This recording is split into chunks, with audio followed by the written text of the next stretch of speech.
If your screen flickers while I talk, don't adjust your phone. That's not a glitch. That's the room noticing you. And if you feel watched right now, good. Keep listening. This is where it begins. I used to think the internet made up creepy stories. I laughed at the videos. Royal family conspiracies? Vampire queens? Rituals at midnight? Come on. But then I got a job, and everything changed. In 2007, I started working inside Buckingham Palace. Not as a guard, not as a butler. I was just event support. I folded napkins, polished forks, set tables, invisible work, perfect for someone like me. But you learn fast. You don't talk, you don't ask questions, you don't wander off. Especially not during the closed banquets. These weren't on the news, these weren't live streamed, they were different. VIP guests, no cameras.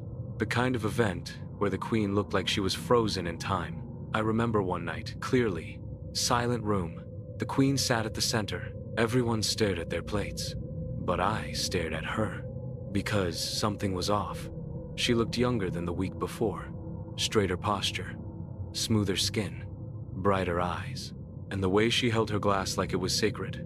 That glass wasn't normal. It wasn't clear crystal. It was old, heavy, carved with strange patterns. And the liquid? Not wine. Too thick, too dark. When she drank it, no one else moved. I started noticing things after that. Same guests, every time. Ambassadors, billionaires, heirs, but also young people, always very young, always silent. One night, a young guest stumbled and grabbed my arm. He whispered, "This isn't a dinner, it's a renewal." Before I could react, guards dragged him away. Said he drank too much, but he hadn't touched his glass. I checked guest lists later. No record of him. Not on paper. Not in passports. It's like he was deleted. And after every closed banquet, the Queen looked new. Her voice, clearer. Her body, stronger. Doctors called it a miracle. But I worked the cleanup. I saw what was left behind. One night, I wiped the tray that held her chalice. A drop had spilled. When it dried, it turned green, like rust. I touched it. My fingers went numb. I tried not to think about it, but then I saw something else. Paintings deep inside the palace, not open to tourists.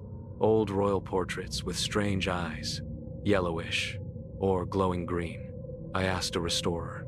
He told me the paint wasn't from Europe. He wouldn't say more. The Queen's personal coat of arms also had a strange symbol, a triangle with a coiled serpent inside. It wasn't in the official record. Then staff started disappearing. Between 2012 and 2016, 4 support workers vanished. 2 from my department. No press, just quiet terminations. But staff said they were last seen near the Grey Room. It's a basement chamber under the east wing. Iron door, no label. Keycards don't work. Only 3 people had access. Head of security, the ceremonial handler, and the Queen. Once, I passed by that hallway. It smelled like burnt metal. And I heard music, like a flute, deep underground. One photographer got fired for leaking a photo from inside. Looked normal at first, but when you zoomed in on the chalice, the hand holding it wasn't hers. Long fingers. Too long. He vanished after that. So did the image. Scrubbed from everywhere. I started watching old royal broadcasts. In a 1991 speech, the Queen said, "We remember who watches over us when everyone is asleep." At the time, people thought it meant soldiers. But the way she looked at the camera, like she was speaking to something else, it hit me. This was all ritual, theater. But not for us.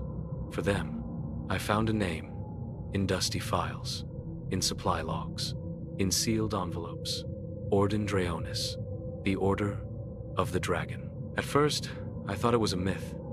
But the deeper I searched, the more real it got. A living network tied to old royal houses. Not public ones. The original ones. Their symbol? A winged dragon wrapped around a serpent guarding a chalice. In Sandringham House, I found a manuscript from 1902. It read, "The flesh is renewed by blood, and blood is renewed by memory. The guardian drinks. She holds the veil between the worlds. That was when I knew. It wasn't just tradition, it was survival and sacrifice. I found out the chalice had a twin, locked away in Rosslyn Chapel, a crypt, unmarked, but with her coat of arms etched into the stone. No one talks about this, but the pattern was too clear. I reached out to an academic who studied ancient rites. He told me about a term used in secret royal rituals: silent offerings. When I asked what that meant, he hung up. I noticed the banquets lined up with ancient pagan dates. Imbolc, Lughnasadh, always tied to harvest, sacrifice, renewal. The queen didn't age, she reset, but something had to be given. One night, I couldn't take it anymore. I had to see the Grey Room. I waited until a quiet night. I used my old ID, snuck in, took the back stairs. The hallway was freezing, no phone signal. At the end, a double iron door. I pushed it open, not locked. Inside was an underground chapel. The air felt alive, like it breathed. In the center, a stone altar, and on it, the chalice, alone, unprotected. The walls were covered in paintings. Women, dozens, all with the same face. Her face, the queen. Different centuries, same eyes. Below the altar, carved in Latin: blood is the pact, the body is the temple.